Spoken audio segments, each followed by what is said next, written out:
If I could tell my future self one thing,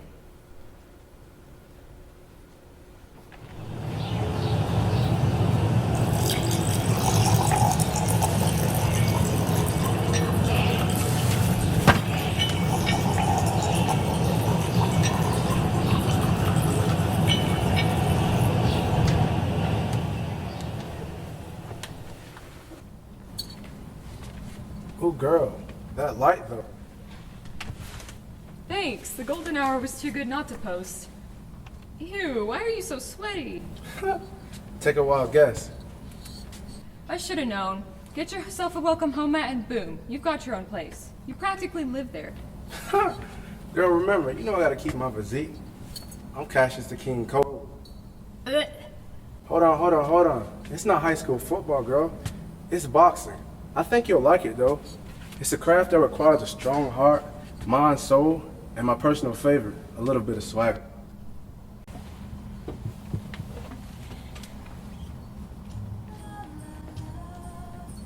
All right. Assignment number 1. I don't have too much to complain about. I'm single, smart, average looking, and have been focused on myself during quarantine, so I've been fine for the most part. I like to observe. I like to observe people and think about what their life is like. I like to play these little fantasies, like if a guy, is looking for a table and I happen to sit at a table for 2, maybe he'll sit next to me and want to know my entire life story. Stupid. He wouldn't even know what I looked like or who I really am. He would just know me as a girl sitting in the back, drinking coffee like a mad woman. Yeah, I saw your Instagram story. You went to your body obsession. I did not know the veins could pop out of someone's forehead like that. Girl, you tried doing a jab cross uppercut. You're on. I'll talk to you later.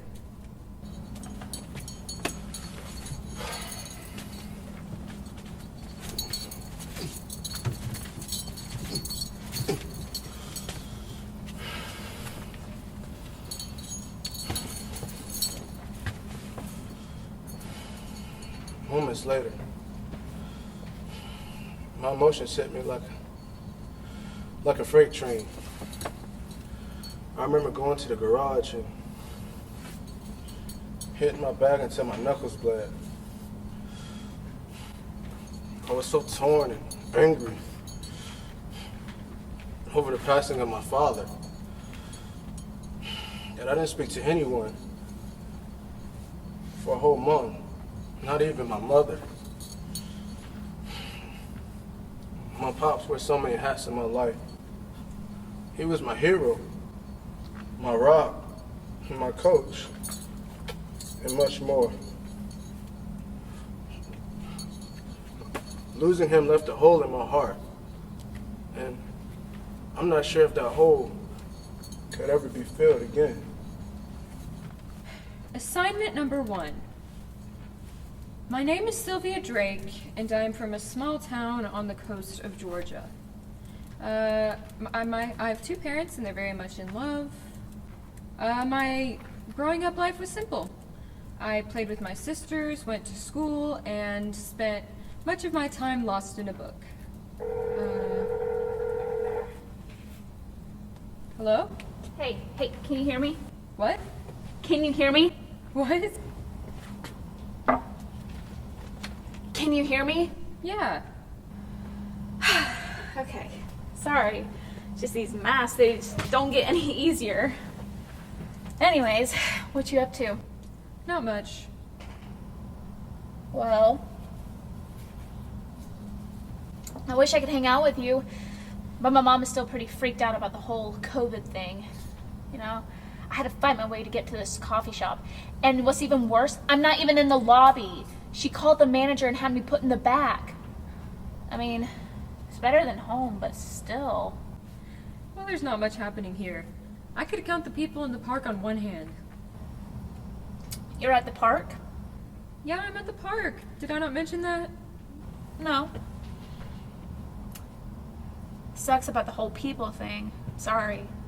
But at least you have a beautiful canvas for your mind to go free. Coffee shops haven't died too much. In fact, I think that's what's keeping people alive. Well, I gotta go.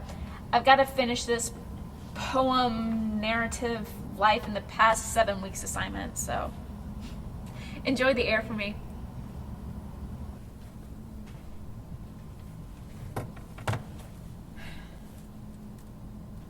Nothing calms me like being in the outdoors. It helps me to gather my thoughts. I can become overwhelmed by things that most people find to be easy. This can be anything from sitting in a loud restaurant to having a lot of homework. I'm not complaining though. I know these are things most people feel, and I know how to manage myself. Part of managing myself is coming to places like this, where I can gather my thoughts and make sure they're focused on positive things. Self-introduction. My name's James Davis. I'm 21 years old and I'm from Arkansas. My parents are together and still live in the house I grew up in Arkansas. I talk to my mom occasionally, but haven't really talked to my dad in a long time. In my young days... What's the question? Who wrote The Lord of the Rings? J.R.R. Tolkien? Junior Token. Got it. No! J.R.R. Tolkien. Oh, I can't believe after all our conversations, you would forget the creator of the greatest books of all time. I zone out. Okay? Hey, my mom says thank you for the book suggestion. I'll talk to you later. Yeah, talk to you... Oh, bye. Okay. Okay. My name's James Davis. I'm 21 years old and I'm from Arkansas. My parents still live in the house I grew up in Arkansas. I talk to my mom occasionally, but haven't really talked to my dad in a long time. I talk to my mom occasionally, but haven't really talked to my dad in a long time. That was way worse. I talk to my mom occasionally, but haven't really talked to my dad in a long time. Oof.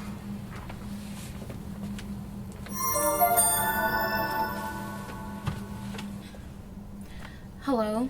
Hey, Penelope, how's it going? Pretty good. How are you? Penelope, I'm stuck. You see, I'm working on this bio assignment, and I've been sitting like all day working on it, well, really like 5 minutes. And it's just kicking my butt. Like, you think it'd be... Biology? But no, like, biography. Yes, writing about my own life, right? Simple self-introduction story. It's just, name, just simple things. James. You think I would... Yeah, right. Okay. Weird question. How would you describe me? I'd say you're pretty caring.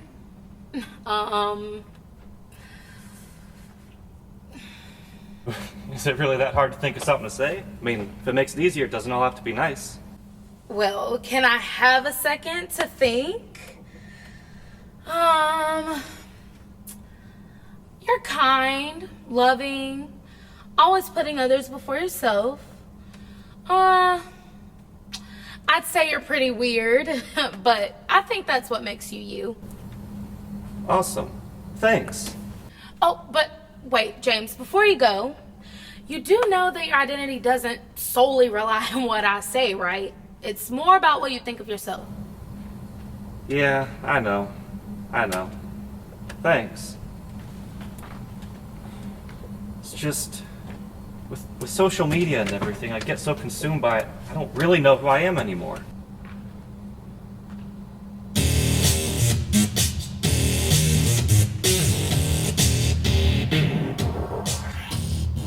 It allows people to see what I want them to see, but not who I really am. Seeing others succeed drives me to succeed.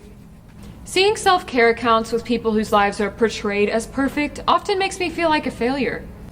I waste so much time scrolling, I don't have time for anything that matters. And if I'm being honest, it makes me pretty jealous.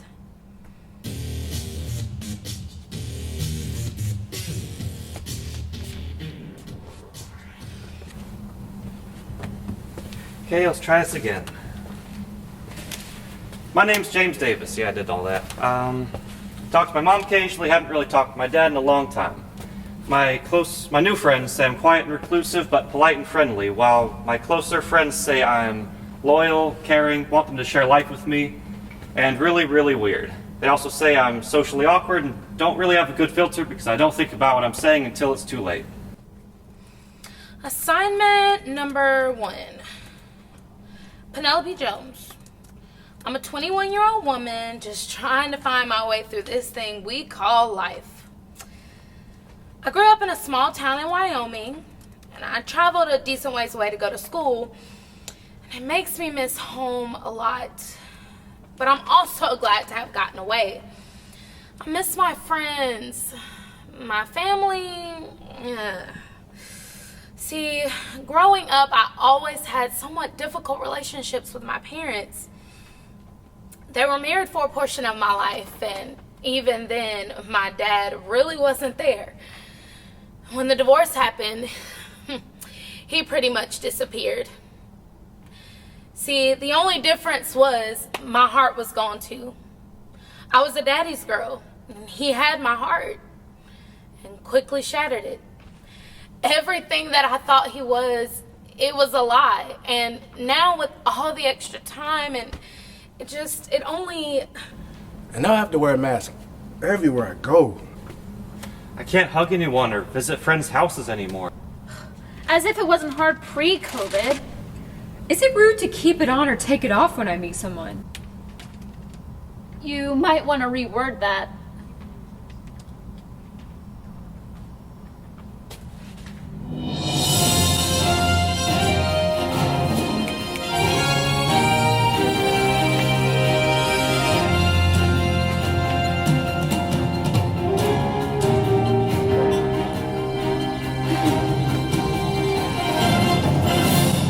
This just in, masks are most effective when worn to...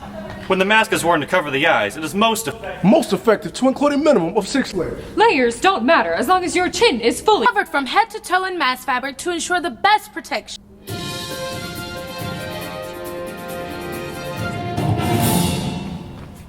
How do they expect us to make these life-altering decisions when 20 different versions of the same story are on our phone? I mean, I just wish that people would research for themselves instead of falling for all of this foolishness. Man, it's just so hot. Why can't everyone just have one rule? The ones we do have aren't even logical. When all this ends, I feel like if I had only known, or if I could tell my future self one thing I learned during the COVID lockdown, or I got it, the last 7 weeks. The last 7 weeks have been interesting, to say the least. I definitely felt more than ever that my life was over. Depressive episodes seemed to be my best friend, and more days out of the week I wanted to stay in bed and rest my eyes than get up and do productive things. I didn't get to attend school this semester due to financial reasons, and I'm still having strained relationships with my family, and it sucks. I don't talk to them nearly as much as I used to, and some of this is due to their actions and choices, but mine too. The last 7 weeks have had me looking through these more so than ever before. Though wise men at their end know dark is right, because their words had forked no lightning, they do not go gentle into that good night. Good men, the last wave by, crying how bright their frail deeds might have danced in the green bay.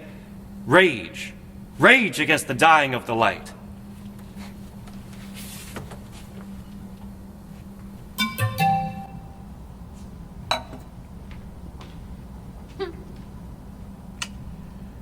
Okay.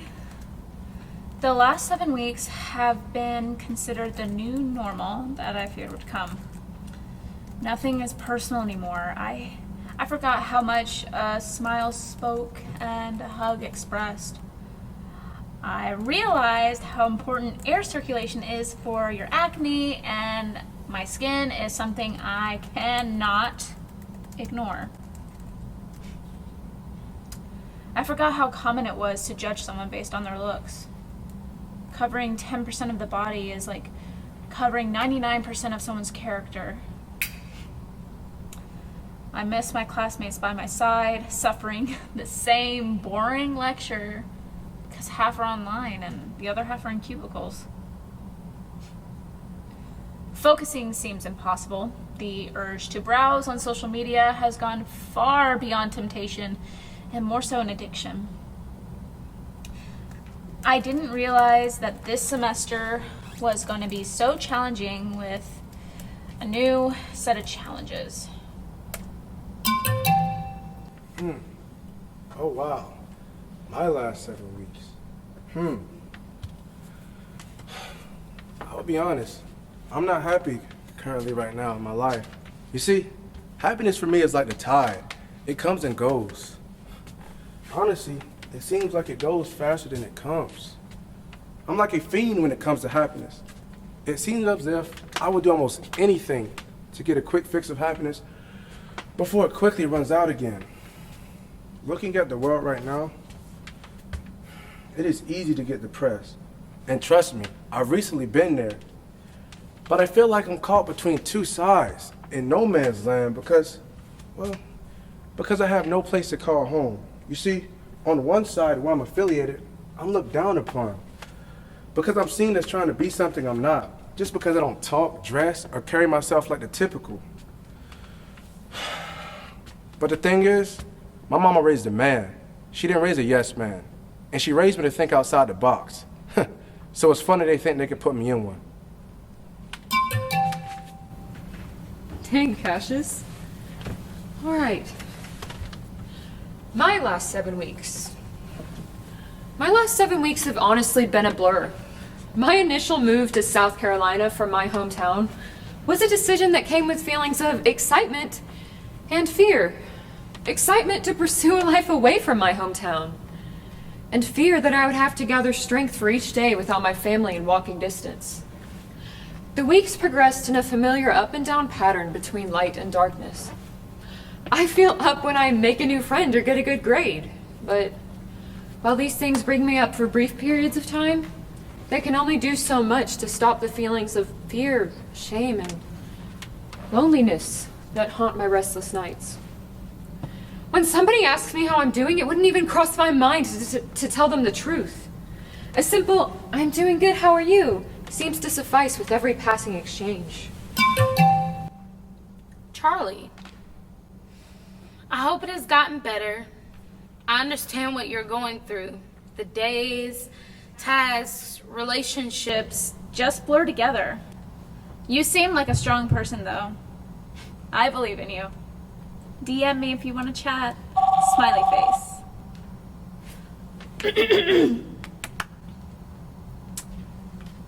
Oh, young one who seeks wise guidance. No, I'm sorry, but the charming Charlie advice giver is closed for the... no. I don't need advice. I was calling to ask, do you know anyone by the name of Cassius? I saw we had some mutual friends, and his post about the past 7 weeks really hit home.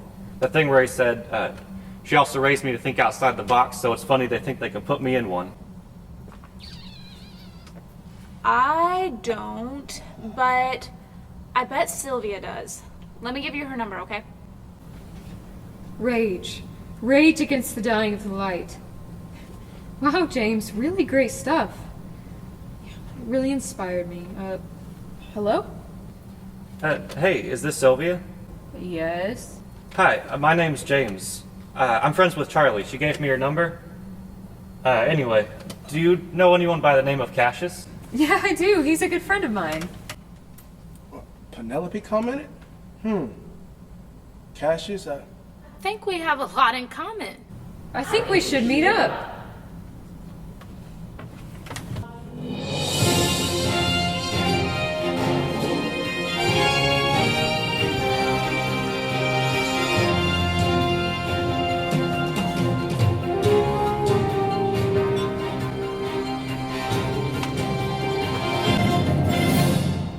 This just in. COVID vaccination is underway. Thoughts, Cole? Yes, Charlie, underwear has been known to serve as a great mask in prevention to COVID.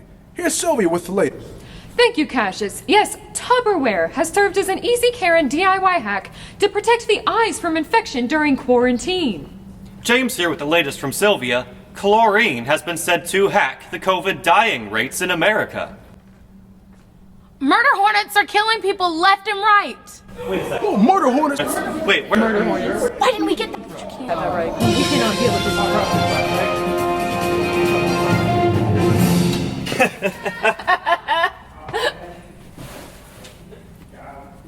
You gonna believe those clowns? Of course I do. They're newscasters. Someone's gullible. James, do you believe the news? I will if you will. I mean, sure, it's the media. Okay. Always believe the media. Got it. Hey, do you know Penelope? I think you would like her. That way you wouldn't have to come to me for all the answers. I am hurt. Penelope, as you can see, I need some new friends. And I kind of lost all of them when quarantine happened, so... You didn't have that many friends to begin with. Well, I mean, I would say that it's probably best that you don't have those people in your life anyway. Especially if they're only seeing you when it's convenient for them. You tell her. She's right, though. I found myself recharging just by sitting with my thoughts and being outside. I couldn't have done that without this break. Yeah, I work for the most part, so connecting and being surrounded by my coworkers has definitely helped me get through this. There's some good in this world, Mr. Frodo, and it's worth fighting for. Peter Jackson, the Lord of the Rings? Oh, yeah. I love him. Junior token, right? Oh, you're killing me. That.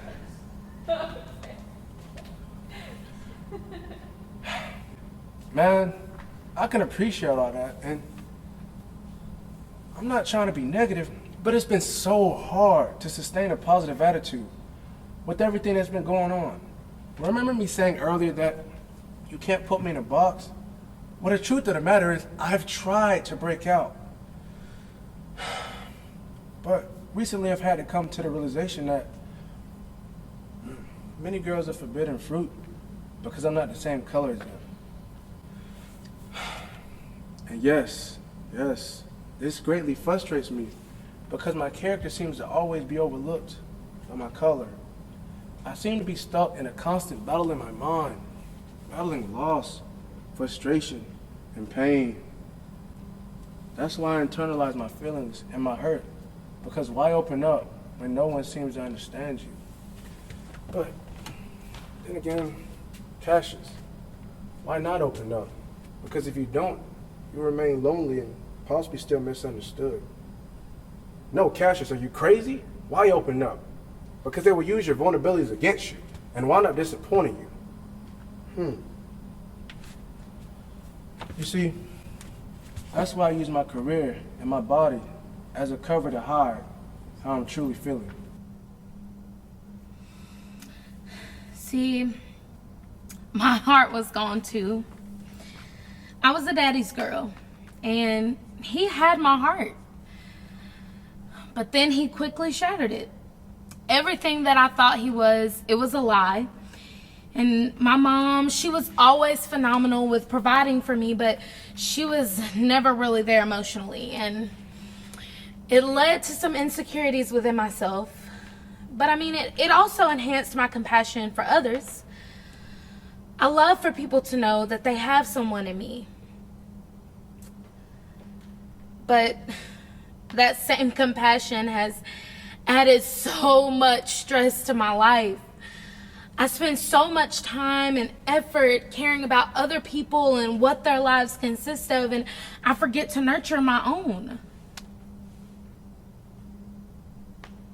My heart crashes in my chest, my ribcage seeming to barely be able to contain the violent hammering. I can hear it in my ears, and it drowns out any of my thoughts. I take a step forward, and the land seems to move with my feet. I go nowhere. I walk for hours, and yet I still stand on the precipice between night and day, between dark and light. My throat is tight, my head aching, my lungs feel robbed of oxygen. I try to fall to the ground, to yield, to give up, if even just for a moment. And yet somehow I remain standing, frozen and unmoving as fear grips me with an unrelenting ferocity. What lies beyond? To one side, a raging sea that bleeds into a sky torn asunder by storms that never cease. It is cold, threateningly so. The water, chilling and endlessly deep, slashes at the jagged rocky slope on which I am hopelessly stuck. As I stand, the clashing of thunder, of wind, and of waves continues its violence, never ceasing or subsiding. To the other side lies an equally fearsome scene. As far as my eyes can see is a forest consumed by flames. No matter how long the fire rages on, the forest never falls. An intense heat threatens to overtake me at any moment. Smoke billows from the flames, so thick and black it chokes out the very sun. But where do I go? I cannot step forward or backward. When I turn, the world spins around me with the violence and velocity of the strongest hurricane. I live in a constant fear. The waves crash with such force against the cliffside that the earth itself shakes, the flames behind me constantly threatening with their intense heat. I feel trapped, my very existence in a permanent limbo from which there is no escape. There is no rest, no relent from the anxieties that grip me.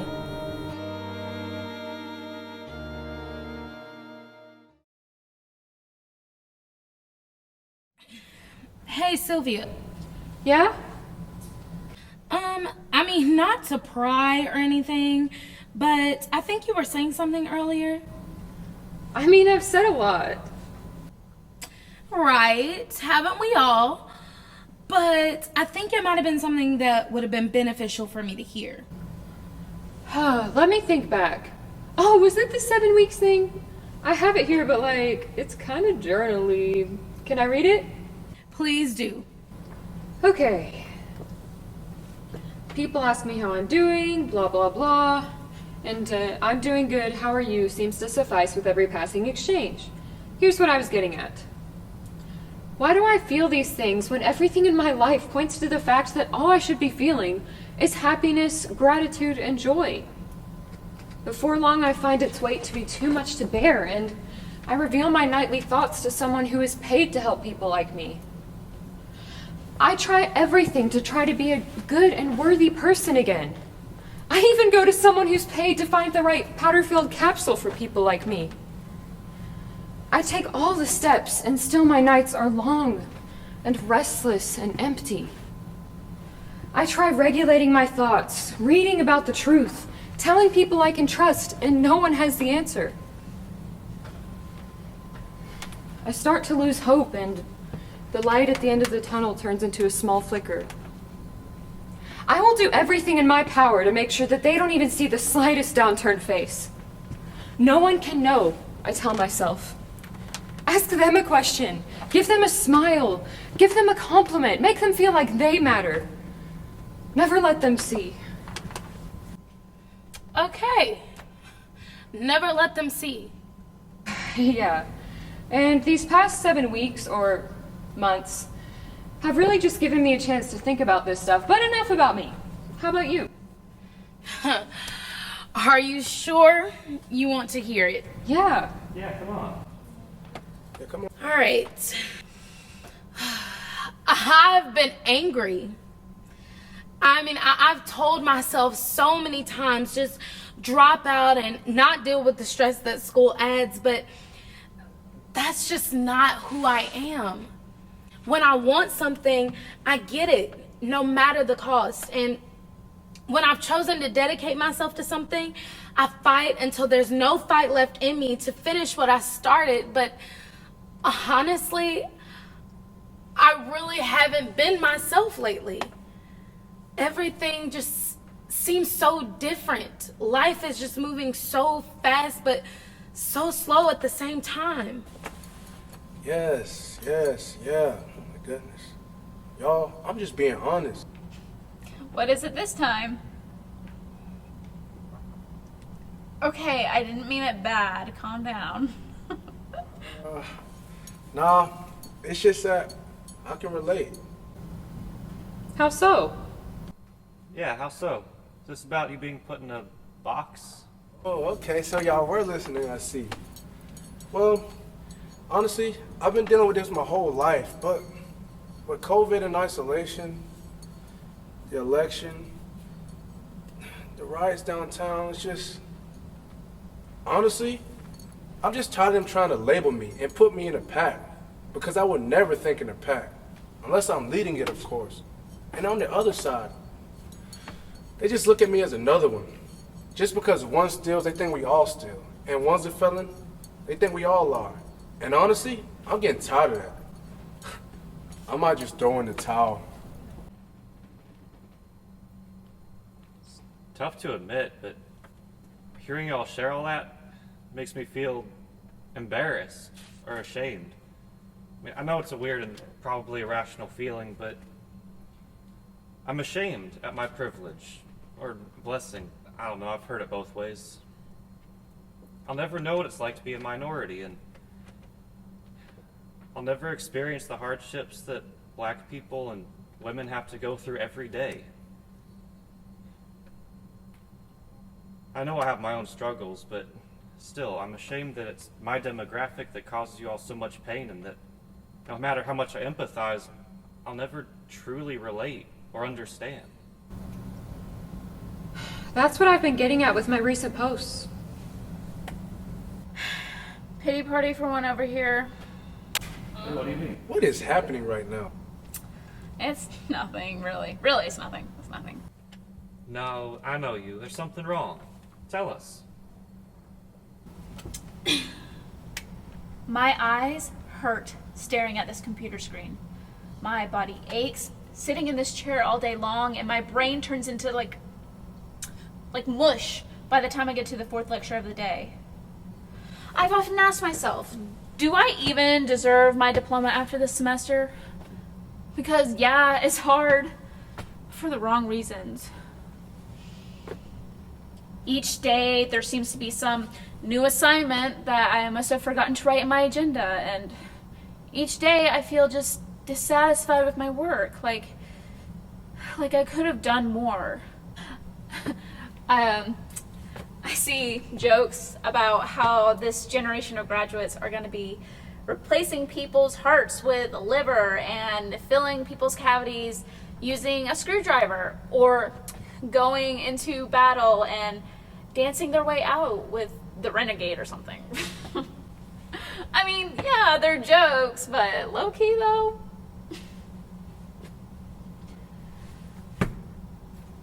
I realized how hard it was for me to read people without their smile. I also realized how many friends I don't have, and how I'm more connected to people through a device than through actual friendship. I also realized that I'm socially awkward without having my screen staring back at me, and how people are okay with that. They're okay with not engaging in conversation because both parties can avoid the embarrassment of genuine, heartfelt expression, you know? The ones that begin with, like, awkward silences and weird questions to grand, heartfelt talk and conversation. Oh, Charlie, I feel you on that. Well, with the connecting with people. Yeah, me too. It's different now, you know? Yeah. By the way, Charlie, my name is Cassius. I'm friends with Sylvia. Hey, Cassius. Oh, you're the boxer dude. Hey, Penelope, this is the guy I saw throwing those punches. Wait, how do y'all know each other? Oh, I've known Penelope for a while. Yeah, and I was helping him with his intro assignment recently. What is that? Yeah, we're all doing that, like, intro thing for one of our classes or another. Oh wait, y'all gotta do that too? Huh? It's just one of those early in the semester assignments where you get to know your classmates and the teacher gets to know you, supposedly. And they do this every semester. And what's even worse is that they'll have you stand up in front of the class and say one nice thing about yourself. Like, Got you. Yeah, well, I can give it a shot. What am I supposed to say again? You know, just your age, name, your backstory, social security number couldn't hurt. Boy, you wish. All right, then. What's up, y'all? My name is Cole. Well, Cassius Cole. And I'm 23 years old. I'm an only child. And I was born and raised in the A. That's Atlanta, Georgia. You see, I grew up in a happy home with both of my parents. My dad was an officer in the Army, and my mom was a school teacher.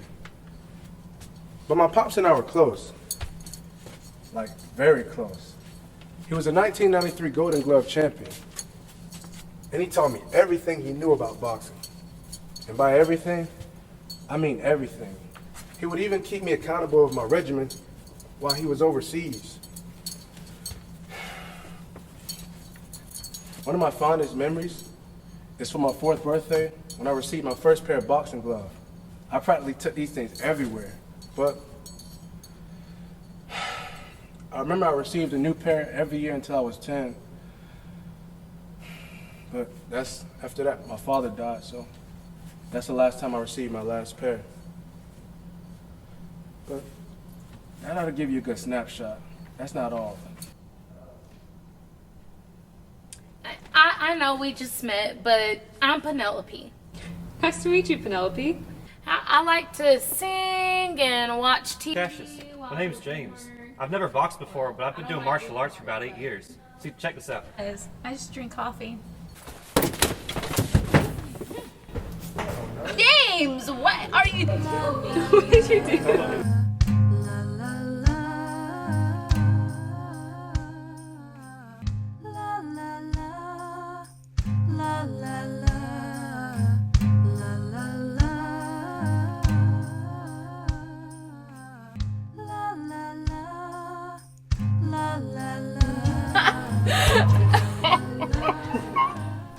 And he just flopped over like a folding chair. Wait, the teacher? Yes. No, I'm just joking. You know I told you I don't like to do homework. Oh. At least your homework is spelled correctly. Man, y'all don't even know. Teachers keep saying we're going through troubling times, but you're the trouble. Or kids, I know we are all dealing with the same situation, but if you turn in your homework late, it's a 0.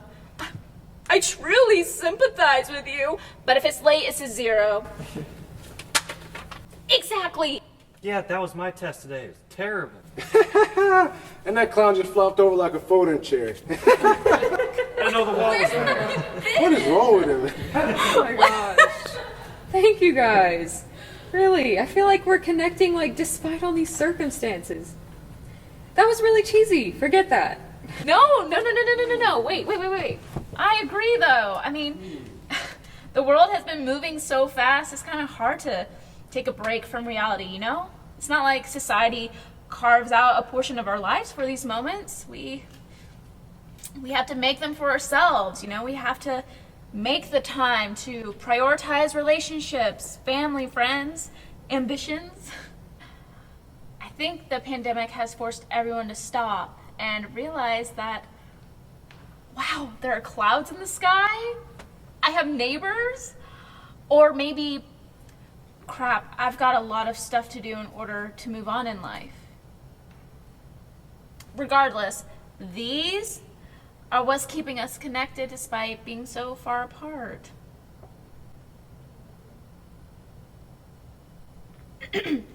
Thank you for coming to my TED Talk. No, I will not be taking any questions. Murder hornets. Not again. We're not going to do that again.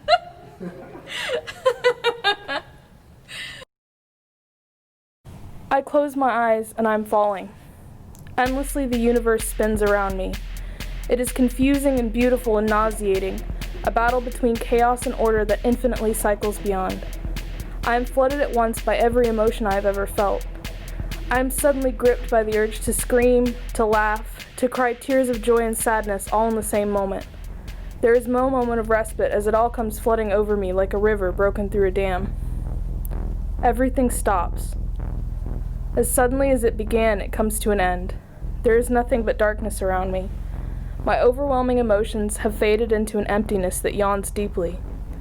But there is no fear, no pain. It is simply calm, the void around me a comforting still, where I may finally rest my weary body and mind. I sleep for hours, for days, for months, or for years, yet no time passes. That ominous ticking away of seconds no longer matters as the nothing blurs onward, perfectly still.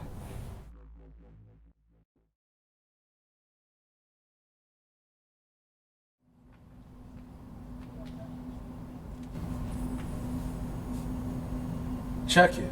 Can I be real a second? For just a millisecond. But then I gotta tell the people how I feel a second. Wait, is that Hamilton? Have you watched it?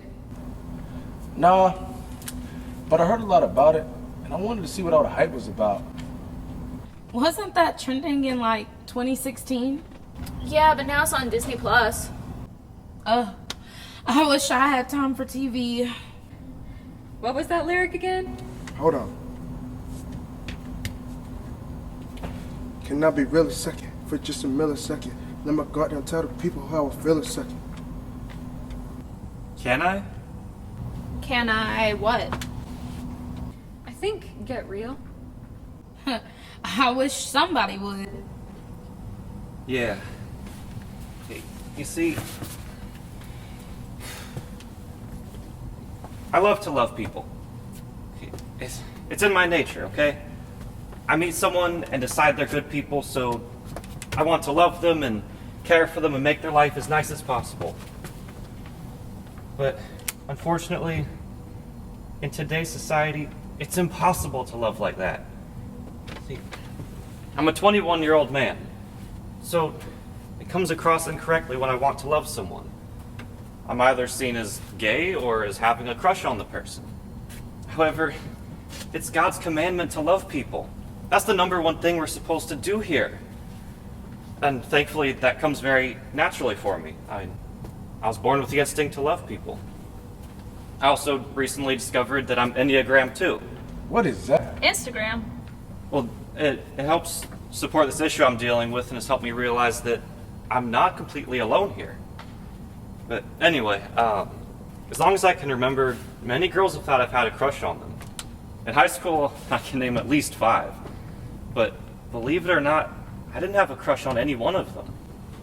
In college, there have been 2, that I know of, who have thought I liked them, but nope, not the case. What they perceived as crushing was simply me being a decent human being. How sad is that? Being a decent human being is seen as overboard. I treat them with respect. I listen to them. I open the door for them and help them. I give them a supportive shoulder, a listening, compassionate ear, or I try to, at least. I give them the time of day to make them feel important. I don't do this because I like them. I do it because I was born with the instinct to love people. And it's God's commandment to love people, and I was raised to believe that chivalry isn't dead until I let it die. Because of that, I'm always unsure of how to handle relationships. To other men, I seem weak. To women, I seem like a player or a crushing boy. But what they see as that, I see as, I don't know, respect, humility, putting others before myself. Society has twisted this, though, to make it seem like a bad thing. I find this sad. And because of that, I have very few close relationships. I can't get close to anyone, because then I go overboard loving them and freak them out. Only a few close friends truly understand that I'm simply genuine. And we have a healthy relationship where I get to love them and they think nothing of it and keep living their lives knowing that I have their back and will give everything for them, but don't romantically like them. Overall, I'm mad at society for putting it in people's heads that love is overboard. This societal view has made it so I'm always tiptoeing into relationships, trying to feel out the push-pull, make sure I'm loving them at a pace that they're ready to accept. Love shouldn't be like this. Love should be a river. People should be so full of love that it just overflows into others in an eternal game of dominoes, but it's not. Society has quenched the river in everyone, making it so that a single drop feels like an ocean. Unfortunately, I actually have an ocean that I want to pour out on everyone unconditionally. But I can't. Because then I just scare everyone away. On a side note, though, this is probably why I'm so socially awkward.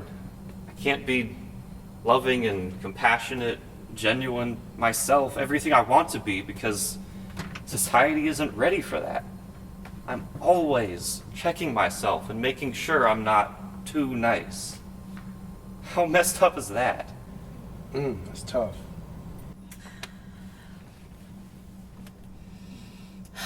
You know, it's just so refreshing to hear someone say that.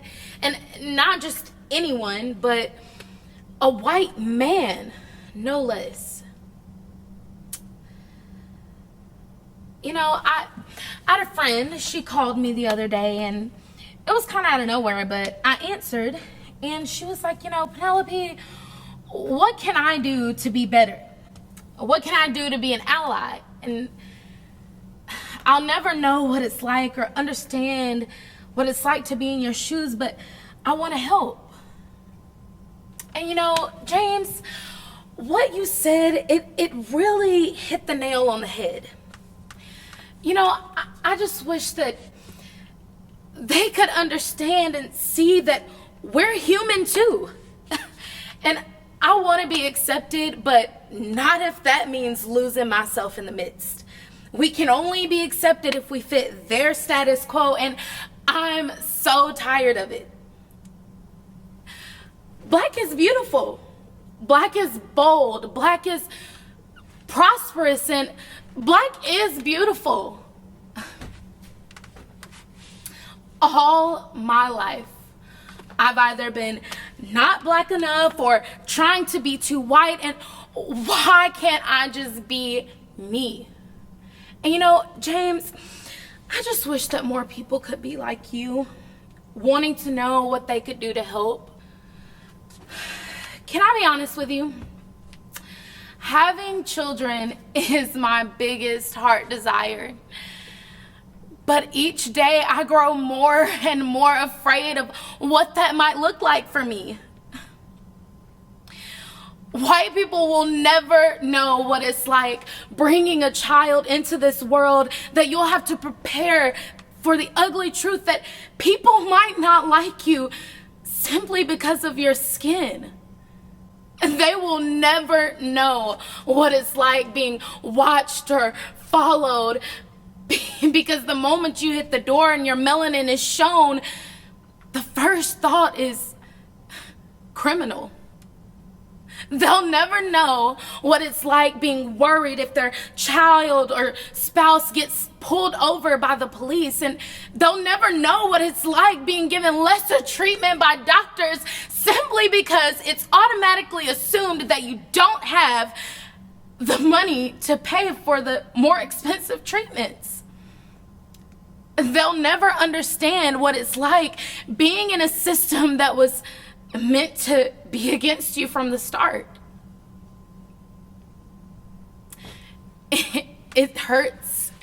It's not fair, and it makes me sick to my stomach.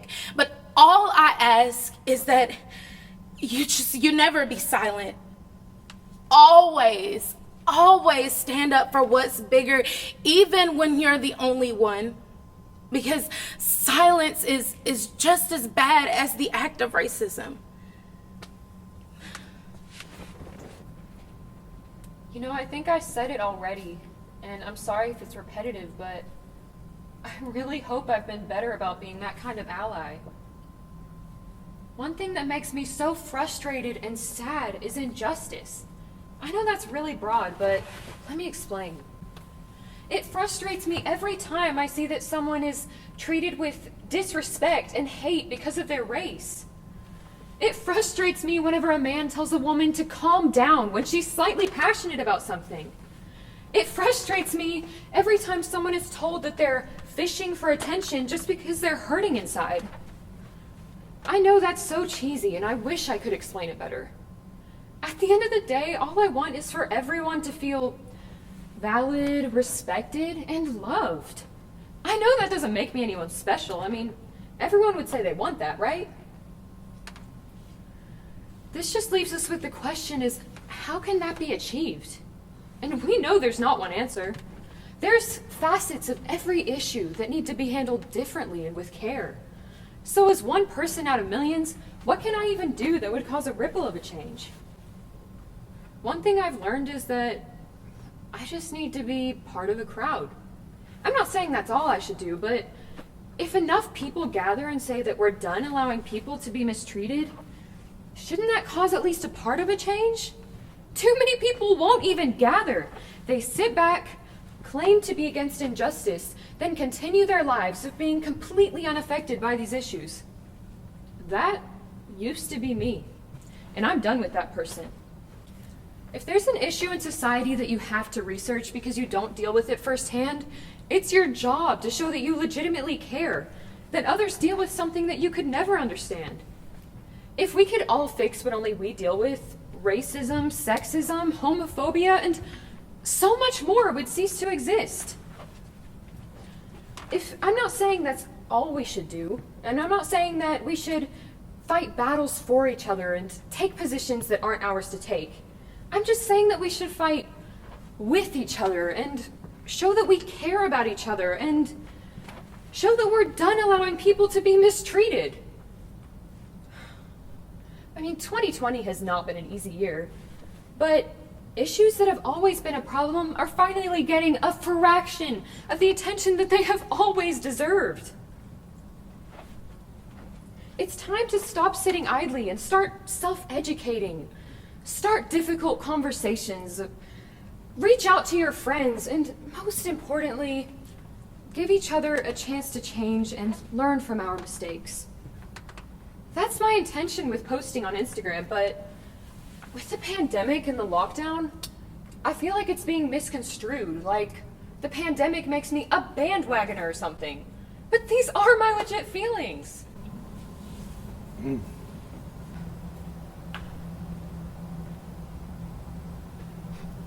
Bandwagoner, huh? I was just thinking about this, actually. Penelope, Cassius, I will be honest.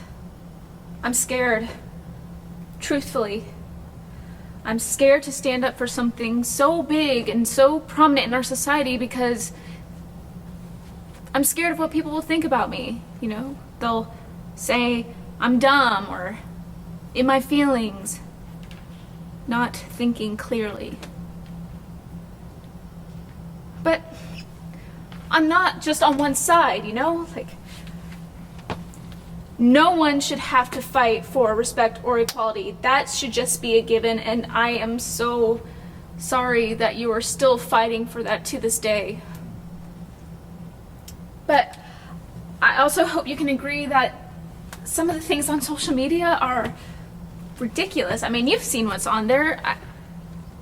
Okay, I know I said always believe what's on social media as a joke, but we don't really believe it, do we? Yeah. See, the media, it twists and manipulates our minds and opinions on everything, and I mean everything. They know everything, and they only show you what you want to see. Only one story, one perspective, and if you really want to know the truth or the overall picture, you've got to dig for it. You've got to look in the nooks and crannies where no one else will look. But who's going to do that? Who's going to spend their time and energy looking for those when their phone says it all?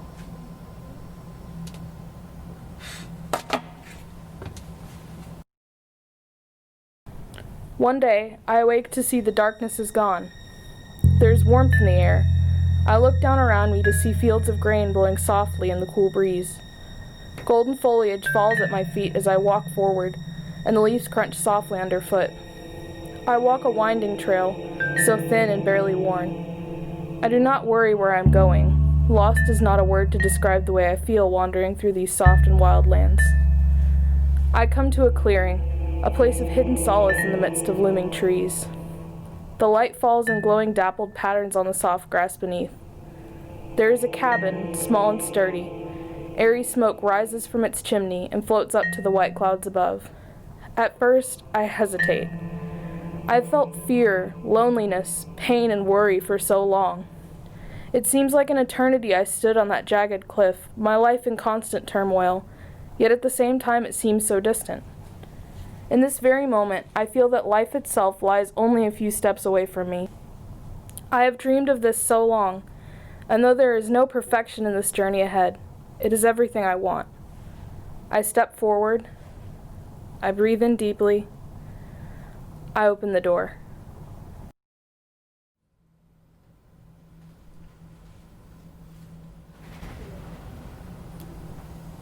But who's gonna do that? Who's gonna spend their time looking for those answers when their phone says it all? Do I know that sound? Well, I want to have the tough interactions and conversations, but I hate the risk of being misunderstood. Not only that, I feel like I'm by myself. Come on, man. We got you. No, it's just harsh when I really think about it. But honestly, I can't help it. It's how I feel. Well, what do you think it is we're doing right now? We're venting at the very least, that's for sure. Just, people are so quick to make snap judgments. It's like Charlie was saying, they twist everything.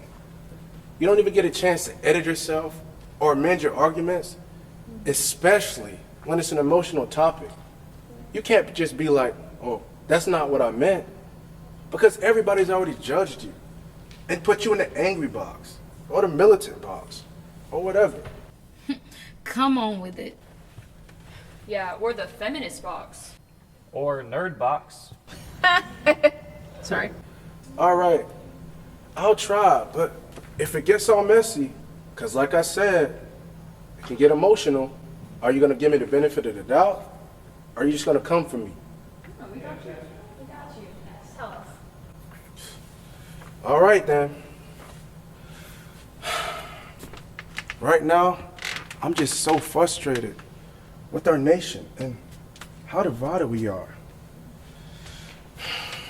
It seems as if no one thinks for themselves anymore. It's like we live in a world of sheep. Someone who follows because they don't have the sense to think for themselves. That's what the animal, the sheep, literally does. You see, we're so quick to call someone racist without looking at both sides. Yes, all manner of people are getting killed by the cops, and I don't condone that, but do we really know what went down? I mean, we were not there, but we're so busy pointing fingers. But what if it was us in that situation? You see, there's a nuance, gray areas, and judgment calls on the spot. And I'm just being honest. I hope y'all can agree with me on this, but all minorities are not dumb, and all cops aren't bad. And honestly, at the end of the day, they just want to make it back home safely to their families, just like you and me. And of course, a black life does matter. I mean, look at me, but so does your life and yours. And I don't disagree with that perspective, but Penelope, yes, black is beautiful, but so are all my other fellow human beings. I just hope y'all can be honest with me on this. I read a report a few weeks ago saying that we're just worried about the black ones now, but where is the unity in that? I'm just being honest.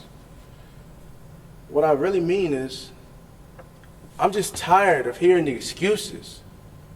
Stop tearing down your fellow brothers and sisters just because they're trying to be successful. We're all trying here. We're all so quick to judge, compare, and condemn. But just check on yourself, because no one will value you unless you learn to value yourself.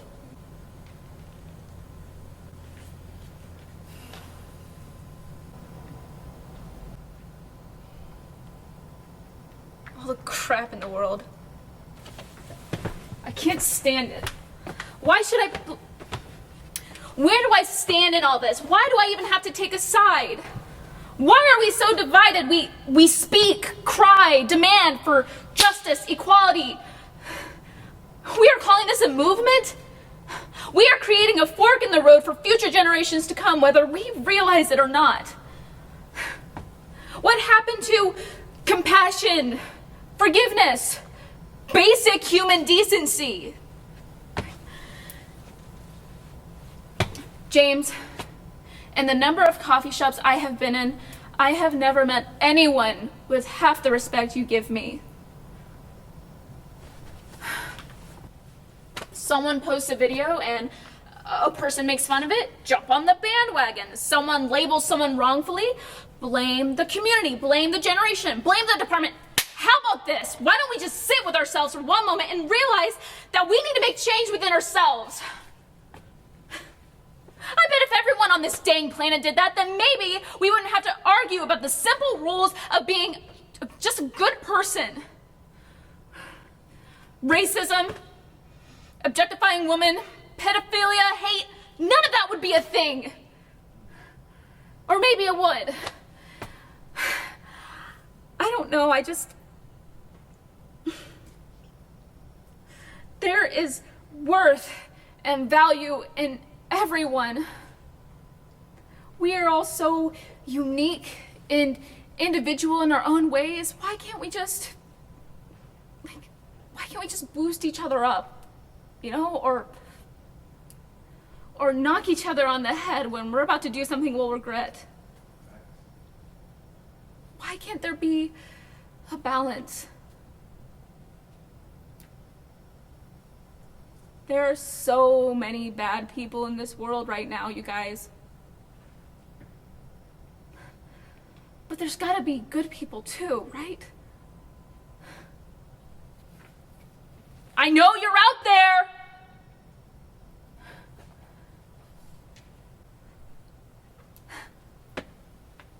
I want to be a hero. There, I said it.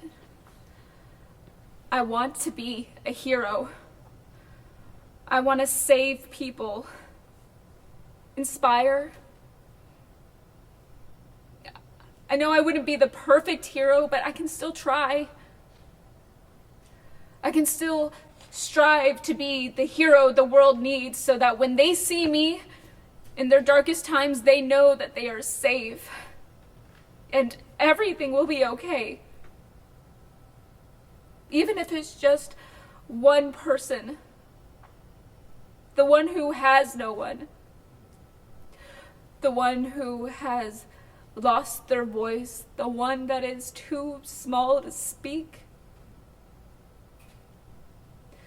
I will run to them. I will fight for them because everyone needs a hero. Even the heroes do. I step into the existence which holds everything I will ever experience, everyone I will ever love, every tear I will cry, and every breath I will ever breathe. Within its four walls lie life and death, joy and grief, love and loss. Finally, after all that I've felt, I feel a sense of serenity. I sit in a chair by the window and gaze out at the forest beyond. As the leaves fall onto the sun-kissed earth, the air grows colder and colder. Winter approaches and brings with it the freezing grip of ice, of all things dying away. The ground will be cold and snow-covered soon, the plants withered and gray. I feel it when the breeze blows, stirring an ache in my bones. I know the cold will come, but this time I do not feel any fear. Hope lies within me with the promise that new life will come. From the icy clutches of winter will emerge a world warm and lush. There will be the green of new growth that blooms fresh and verdant, ever warm and beautiful in the face of the cold that preceded its arrival. I close my eyes once more. This time, there is no rush of the universe stirring around me. There is no boundless and silent darkness. All is simply still. The sun sets, casting warm golden rays into the window as I close my eyes to rest at last, free from the chaos I had once felt. This is home. This is life. It holds flaws that outnumber the stars in the sky, but any other way would never be right. I know this as I drift quietly to sleep, not knowing what tomorrow holds. And for the very first time, I do not fear my future. I am at peace.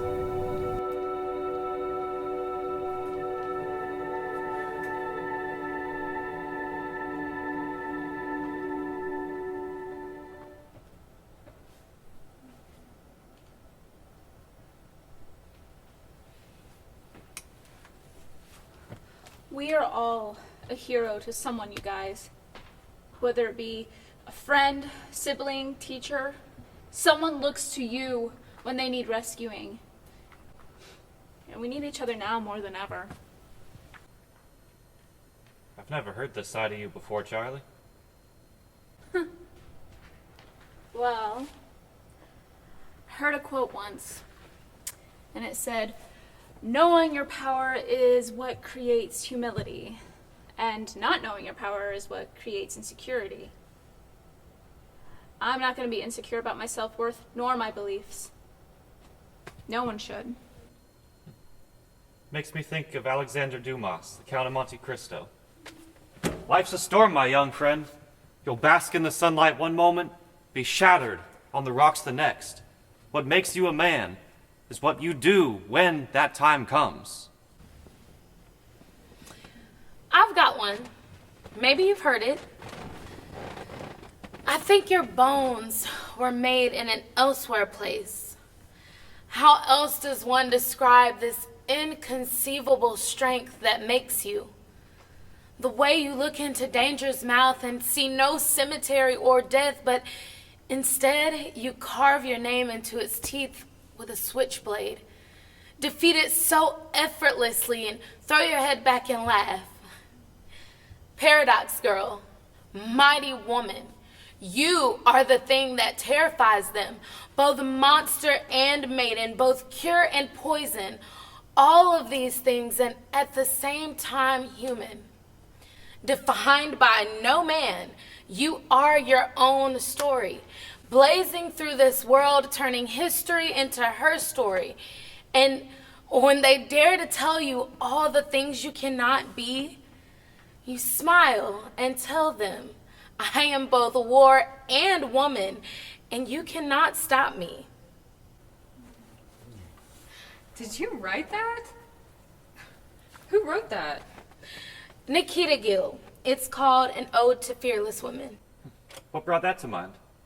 Well, you started it with the Count of Monte Cristo. Touché. You know what?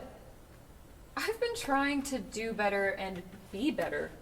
Not only for others, but for myself too. Or I've been deciding to be nicer to myself so I can then be nicer to others.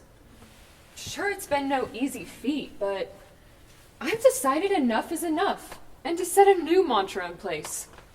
You are not alone. It's time to let them know. Tell your people, tell yourself, don't stop trying.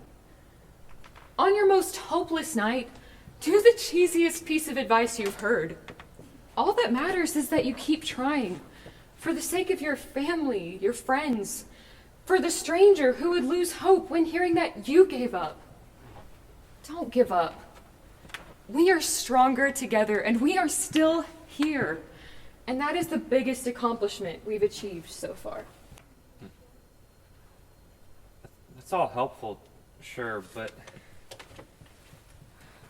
I can't help but think about the disease, the pestilence, the plague, the world breaker. I mean, is it breaking or building? Sure, the world's broken, but it was broken before. Now we all have a common goal. We just want the cloth off our face. I can't see through the fog on my glasses, but my professor can't either. I can't help my classmates' listless gaze, but I can raise my own voice and try to give the professor just some of the energy he thrives on. I can't hug my friend, but we can laugh together at how ridiculous these nonsense rules are. I hate this semester and its nonsense rules. I hate the world falling apart. But I love this semester and its opportunities to grow. I love the world coming together. No other time has challenged growth, change, stepping out of that blessed comfort zone than now. Making friends was hard before, but it's harder now because all we see are the eyes above that cloth. But the friends I do have, the ones that truly matter, we've drawn together in this broken time. We've strengthened as a unit. And the new eyes I meet, well, we all have a common goal. I can't help but think that as much as I've hated the illogicalness of these past 7 weeks, there's something to be said for having a common enemy. A common enemy on us, in front of us, between us, yet not dividing us. Rather, inexplicably, illogically, bringing us together. We want the masks off!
I have been in the gym non-stop for the last 6 months, preparing for my first professional fight in November. I am now 15-0 as an amateur and have yet to be knocked down. I channel my anger, my pain, and the memory of my father when I'm in the ring. But I can't help but think of his old saying before I'm about to fight. Without patience, you may win the battle. But with patience, you will win the war. In honor of my pops, I'll wear his favorite colors, purple and black. Because I'm coming for that belt. Yes, sir. This was for you, Pops. That's awesome. You know, I'm sure you'd be proud. Yeah, it beats world's greatest coffee drinker.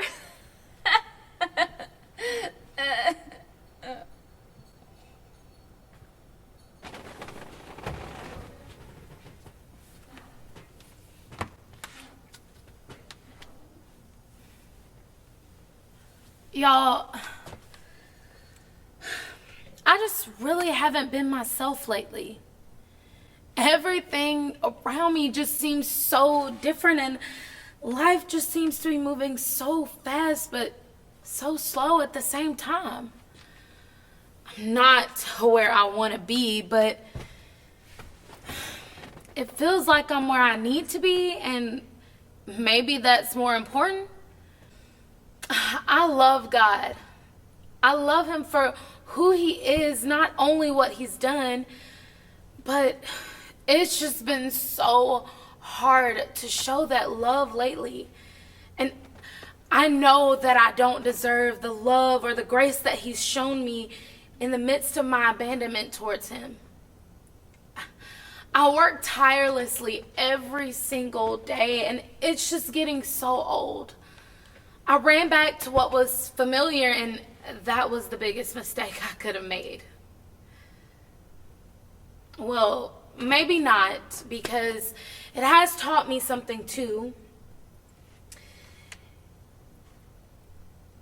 It's taught me how to not allow people to treat me any kind of way just because of their title and the authority that they hold. It's taught me patience. It's taught me how to be my own person, even when everyone else is just trying so hard to fit in just to be recognized. But I mean, little do they know that's just so backwards. I mean,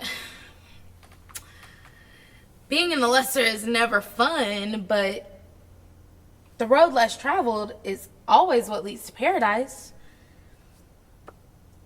I used to hold on to the smallest good in people and let it hold me hostage in relationships, but not anymore. I used to give people the benefit of the doubt, and I just noticed that when I would, I'd get taken advantage of. Now, I understand that when people show you who they are, you should believe them. I mean, yes, pray for change in their life and pray for strength to be who you need to be for them, but never be afraid of letting go. Because when one door closes, another opens. Don't get me wrong, it's been really hard, but I've seen beauty in all of this too. I know that on the other side of this storm, I'll be a better woman than I was going in. And I know that I'll be a better servant and daughter, friend, girlfriend, a person.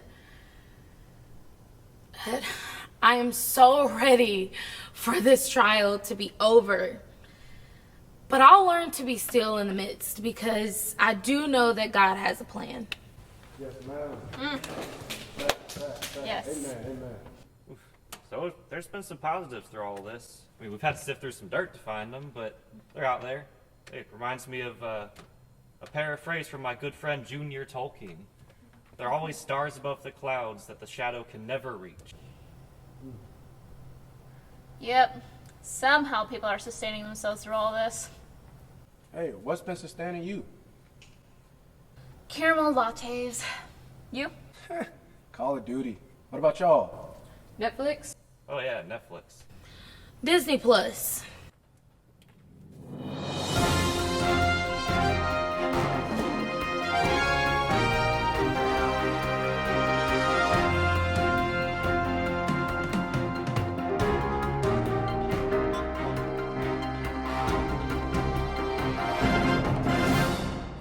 We've been taking your calls and letters and watching our Facebook feed, and I'm happy to report that many of you have lots to be thankful for.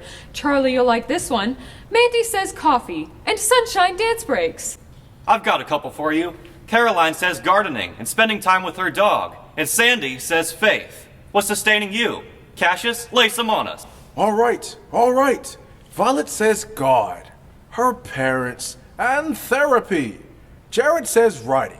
And Kathy says exercise. Penelope, what you got?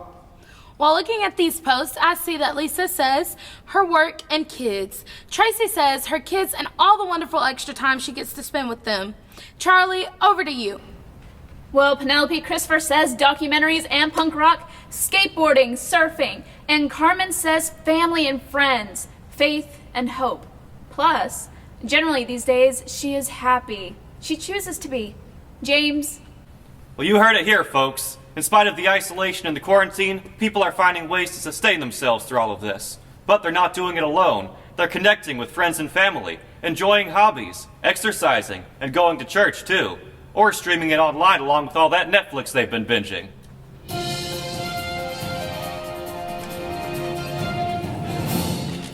Yes, exercise. Bring on the espresso. Ah, yes. Family. My coloring book. All my books. Coffee. You know, one day, this is all gonna be over. The mask, quarantine. We'll be able to hug each other's necks. You're so right. And it won't be the same, but I don't care. I'm so excited to meet you guys. Facts. James, I can't wait to show you a couple punches. Why you show me some of those karate moves you got? Yeah, I bet. Although, we might want to do it outside so I don't break anything again. You know, when all this is over, I hope I keep on fulfilling my role to love people.